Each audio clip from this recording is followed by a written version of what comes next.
সবাইকে সুপ্রভাত। সবাই কেমন আছেন? আশা করি সবাই ভালো আছেন। আজ শনিবার, আর আজ হচ্ছে আমাদের বাড়িতে মা বিপত্তারিণীর পুজো, বিপত্তারিণী চণ্ডীর পুজো। এই সোজা রথ আর উল্টো রথের মাঝখানে যেই শনি রবিবার পড়ে, সেই শনি রবিবারেই কিন্তু এই মা বিপত্তারিণী ব্রত হয়ে থাকে।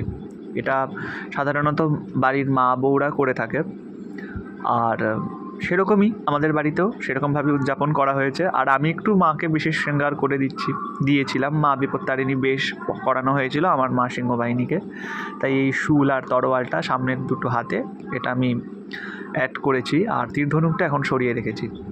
দর্শন করুন মা চণ্ডী এবং বানেশ্বর আর শ্রীধরে। সকাল থেকেই তোড়জোড় চলছে। আগের দিন রাত্রেবেলা মোটামুটি সব কিনে রাখাই হয়েছিল।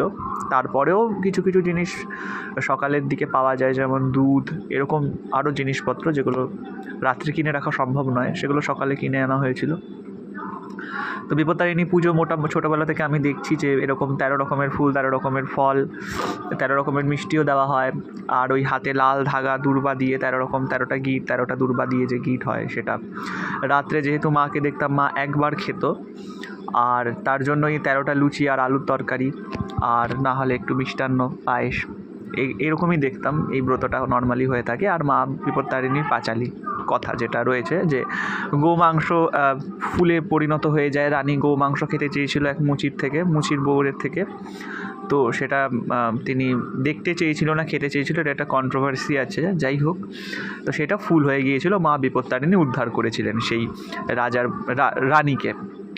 তো এটা নিয়ে এই গল্প ব্রতকথা ছোটোবেলা থেকেই শুনে আসছি। আপনারাও যাদের বাড়িতে হয় তারা নিশ্চয়ই শুনেছেন এই গল্প।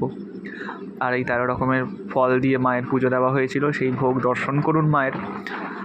আর রাত্রেবেলা এই যে লুচি 13 রকমের আমিও পেয়েছি, আমার বাড়ির সবাই পেয়েছে। তো আজকের মতো এইটুকুই। সবাই ভালো থাকবেন, সুস্থ থাকবেন।